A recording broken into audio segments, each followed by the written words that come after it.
Ironically, Jesus knew that 2,000 years ago. He didn't have a degree in psychology. He didn't study human relations, but he knew, he had risen to a point of awareness within him that he had complete control over how he acted or reacted to whatever happened outside of him. In addition, there's a Chinese philosophy called Taoism, and Taoism is believed to be 10,000 years old. And its whole premise is based on peace. Walking the path of life with a sense of peace about you. The Taoist metaphor is that of water, that of a running stream. And as water runs, it always takes the path of least resistance. If it hits a rock, another obstacle, a bend in the stream of some sort, it just flows with it. It flows over it, around it, or under it. It does whatever it can to keep on going. But we as human beings, we're walking down the path of life, and we run into an obstacle or problem, and we stop. And sometimes we pick it up, and we try to move it. We try to get around it. We curse it. We cuss it. We condemn it. We do all sorts of different things. Why is this here in my way? We resist it instead of putting a different meaning on it, saying this is just a bump in the road, and walking around it and continuing on our way. Both Jesus and the Tao have this strong foundation of being at peace. In the 5th chapter of Matthew, Jesus says, or it says, you must be perfect, just as God is perfect. Well, that sounds like a pretty heavy commandment. You must be perfect just as God is perfect. But actually that word perfect was translated from a Greek word which meant peace. You must be at peace with all things, just as God is at peace with all things. God doesn't get mad. God doesn't get angry. God doesn't cast out punishment upon you. God is just the great spirit of life, the great spirit of the universe that just is. And it, like a river, God just flows, spirit flows, life continues to evolve.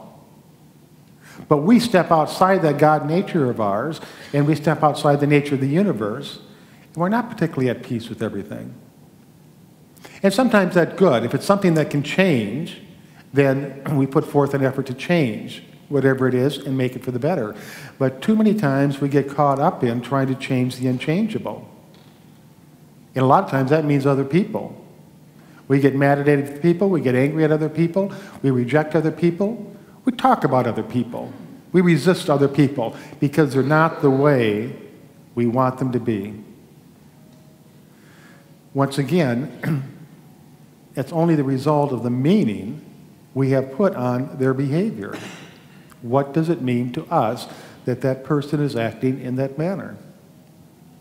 So when it comes to being the master of our soul and the captain of our ship, just imagine for a moment that you're on a ship, a mighty ship with mast and hull, and you set sail and you move out to the ocean.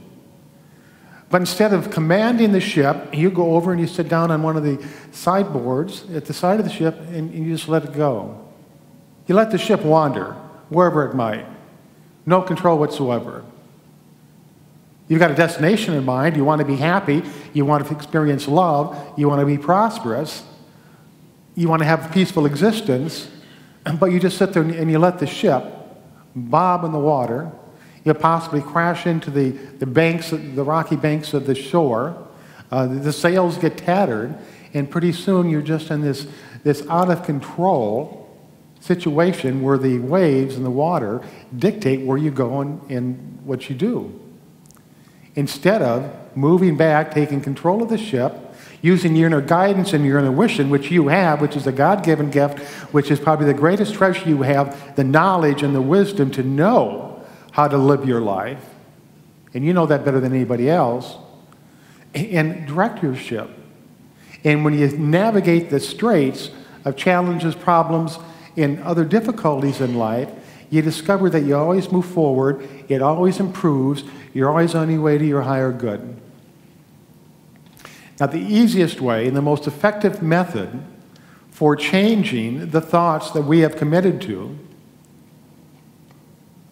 is through meditation. And I know a lot of you people have heard this over and over and over again. Meditation's the key, meditation's the key. I've tried it, I can't do it, I sit down, my mind is running, I just don't have time to do this. But meditation is the key. And if you look around nature, you see everything. Every bird, every animal, every fish, at some point in their daily existence, they just stop everything and they just allow themselves to be. The birds perch on a branch, and the dog lays in the yard. Even in the jungle, the wild animals step back and they do nothing. For us human beings, we live in such a fast-paced world, and that there comes a time when we have to allow the mind to recollect itself. And that means just sitting down, doing nothing. It can be for a minute, it can be for 2 minutes, it can be for a half hour. Some people meditate for days at a time. But just allow the mind to settle. And there's two important things about that. First of all, it gives the mind a rest. And second thing is, when the mind settles down, and that's when it is the most susceptible to new thought. It's when the thoughts settle down, the mind becomes like rich soil that will accept whatever seeds you plant in it. So when we sit down and we meditate, whether it be for a minute or whether it be for 10 minutes, and within that meditation we affirm, I can be at peace with this situation, or I can be at peace with this particular person. Once again, the mind accepts that as being true. It doesn't question it. It doesn't come back and say, no, you can't. That is not possible for you. It just simply accepts it. And it's through this reprogramming of the mind that we actually do exactly the same thing that we did when we were born.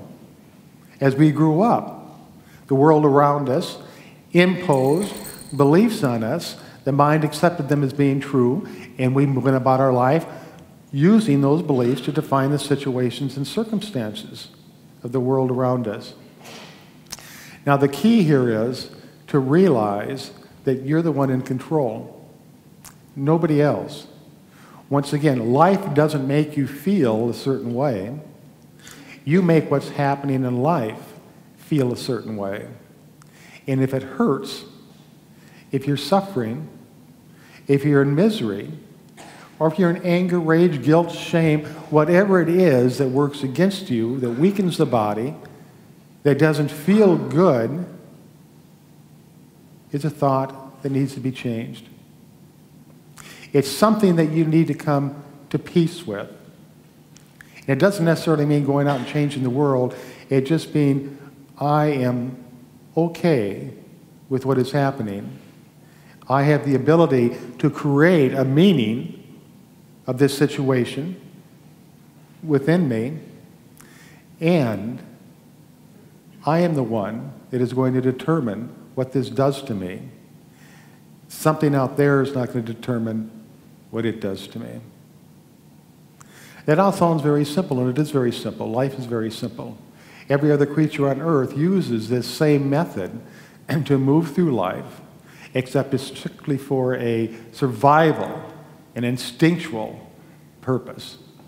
But we can do it to move to those higher levels of emotion, higher levels of thought, so life can be of the utmost happiness and pleasure.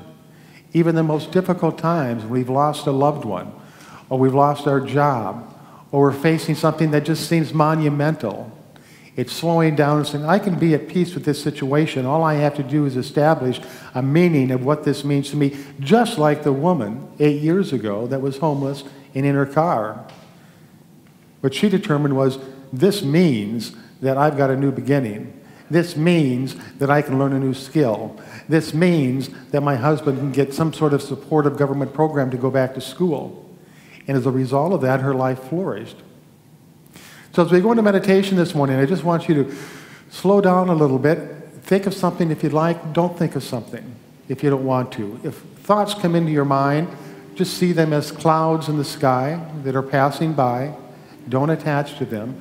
But know that you have life.